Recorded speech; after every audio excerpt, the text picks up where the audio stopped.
राधे कृष्णा दोस्तों, मैं पूनम आपकी होस्ट और कृष्णा की दोस्त आज आपको ले चलूँगी भक्त वत्सल भगवान की ओर।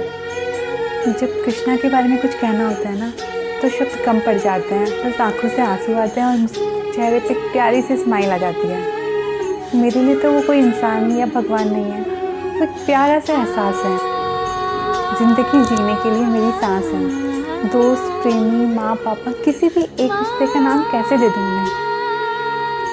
वो तो हर रिश्ते में खास हैं और आएंगे एक दिन वो माधव, ये मुझे पूरा विश्वास है।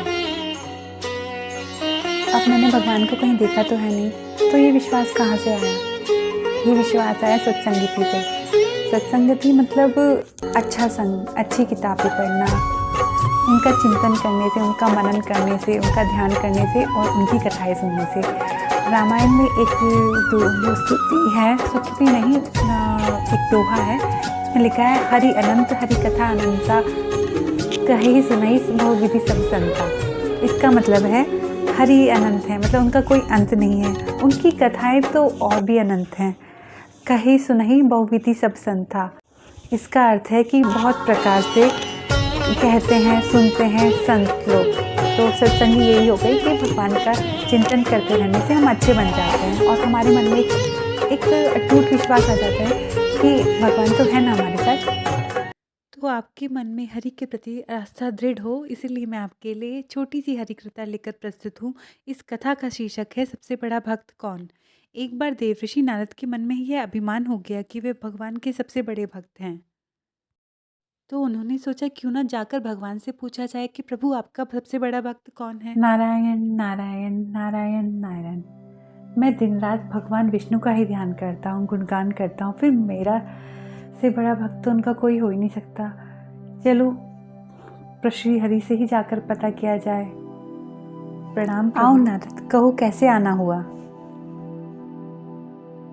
भगवान, मैं आपसे एक बात पूछने आया हूँ। मैं तुम्हारे मन की बातें जानता हूँ नारद, फिर भी मैं तुम्हारे मुँह से सुनना चाहता हूँ। जीवन भर में मैं आपका गुणगान करता रहा, पल पल हर क्षण मुझे बस आपका ही ध्यान रहता है। आप मुझे यह बताइए, क्या मुझसे बड़ा भी आपका कोई अन्य भक्त है? नारद, इस प्रश्न का उत्तर जानने के लिए तुम्हें मेरे साथ मृत्युलोक चलना होगा। ठीक है भगवान, मैं मृत्युलोक चलने को तैयार हूँ।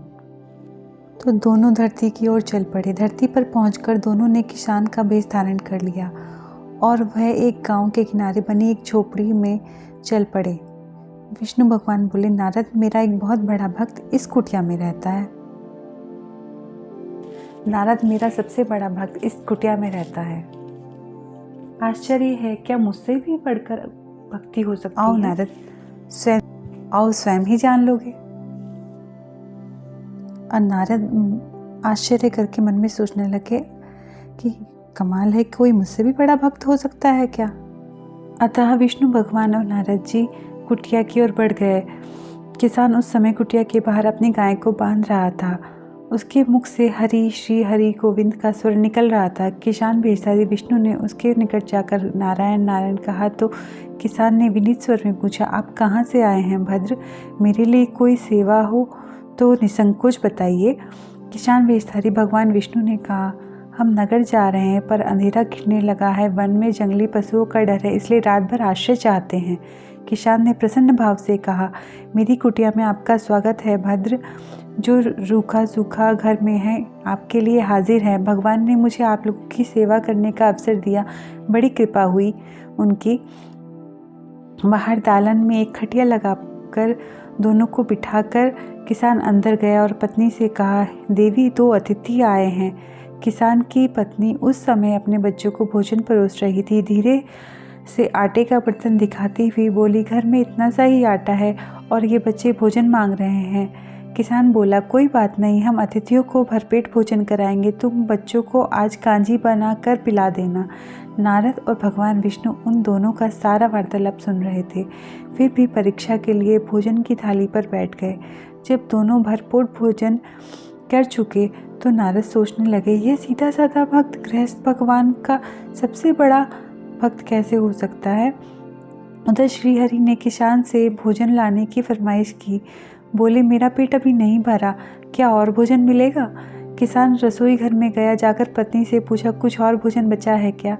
पत्नी बोली बच्चों के लिए कांजी बनाई है, बस वही शेष है। विष्णु और नारद जी वह भी पी गए। किसान और उसके परिवार को भूखे ही सोना पड़ा। भूखे बच्चे माँ का आंचल थाम कर उठे, माँ नींद नहीं आ रही है, मुझे बड़ी जोर की भूख लगी है। पिताजी ने उन अतिथियों को कांजी भी क्यों पिला दी। किसान ने बच्चे के सर पर हाथ फेरते हुए कहा, अतिथि तो भोजन कराना विष्णु भगवान को भूख लगाने के समान है बेटा। विष्णु भगवान बहुत कृपालु हैं। बाहर दालन में दोनों अतिथि अलग अलग बिस्तरों पर लेटे हुए थे। तुमने सुना नारद, किसान को भोजन नहीं मिला, फिर भी वो मेरे ही गुण गा रहा है। यह तो कुछ भी नहीं, मैंने तो कई दिनों तक भूखे रहकर आपका स्मरण किया है प्रभु। अगले दिन सुबह उन्होंने देखा किसान भगवान विष्णु की मूर्ति के सामने कह रहा है, गोविंद हरि हरि, तुम सदा मेरे मन में बसे रहो, बस मुझे और कुछ नहीं चाहिए। फिर दोनों अतिथियों से बोला, हरि की बड़ी कृपा है, वही जग का रखवाला है। प्रभु की दया से रात को कोई कष्ट तो नहीं हुआ। जब तक आपका जी चाहे तब तक आप दोनों यहाँ रहे, मैं खेत पर जा रहा हूँ। किसान भेषधारी श्री हरि बोले, हम भी तुम्हारे साथ चलेंगे यदि तुम्हें कोई आपत्ति ना हो तो। नारद और विष्णु भगवान किसान के साथ उसके खेत पर गए। किसान बोला, यही है अपना खेत, अब मैं अपना काम करूँगा, गोविंद हरि हरि। नारद बोले, तुम तो सत्पुरुष हो, भगवान के बड़े भक्त हो, हर घड़ी उनका नाम लेते रहते हो। किसान बोला, अरे कहाँ, काम से जब भी थोड़ा बहुत समय मिलता है तभी मैं उनका नाम ले लेता हूँ। नारद ने पूछा, कब कब से मिलता है समय। किसान बोला, सुबह उठता हूँ, रात को सोता हूँ और जब दिन में काम से थोड़ा समय मिलता है। ओह, समझा, नारद के मुख से निकला। दोनों जब किसान से विदा लेकर चले तो नारद ने व्यंग्यात्मक स्वर में कहा, आपने सुना भगवान, वह सुबह शाम दो ही बार आपका स्मरण करता है, जबकि मैं हर समय आपका ध्यान करता हूँ, फिर भी आप उसे महान भक्त बताते हैं। नारद की बात सुनकर श्रीहरि चुप रहे, किंतु मन ही मन उन्होंने कहा, कारण भी जान जाओगे नारद। विष्णु भगवान ने एक तेल से भरा हुआ कलश नारद जी को बोल दिया और कहा, नारद, यह कलश लो तेल से भरा हुआ और उस पहाड़ी तक लेकर जाओ, और ध्यान रहे तेल की एक भी बूंद नीचे न गिरने पाए। प्रभु, यह कार्य सहज नहीं है, फिर भी मैं प्रयास करता हूँ। लौट आए नारद। ठीक है, अब ये बताओ, इतनी दूर जाने में तुमने मेरा कितनी बार स्मरण किया? एक बार भी नहीं भगवान, करता भी कैसे, मेरा तो पूरा ध्यान तेल और कलश पे ही लगा हुआ था। अब तुम ही सोचो नारद, वह किसान दिन भर परिश्रम करता है, फिर भी मेरा स्मरण जरूर करता है, और तुम एक बार भी मेरा स्मरण नहीं कर पाए। मान गया प्रभु, जो संसार के झंझटों में रहकर भी आपका स्मरण करते हैं वे ही आपके सबसे बड़े भक्त हैं। नारायण नारायण नारायण नारायण। तो दोस्तों, आपने जाना, सबसे बड़ा भक्त होने के लिए हमें दिन रात भक्ति करने की भी आवश्यकता नहीं है। भगवान तो बस हमारे भाव से खुश हो जाते हैं। हम अगर सब जीवों के प्रति दया भाव रखते हैं, अच्छे रहते हैं, सच्चाई के रास्ते पे चलते हैं, तो यही भक्ति है। हम अपने कार्य, अपने कर्तव्य करते हुए भगवान का नाम लेते हैं, तो वही सबसे बड़ा भक्त होता है। तो दोस्तों, आपको कैसी लगी ये कहानी? अपनी अगली वीडियो में आपको मैं कहानी नहीं बल्कि साक्षात लाइव आपको भगवान जी के दर्शन कराऊंगी।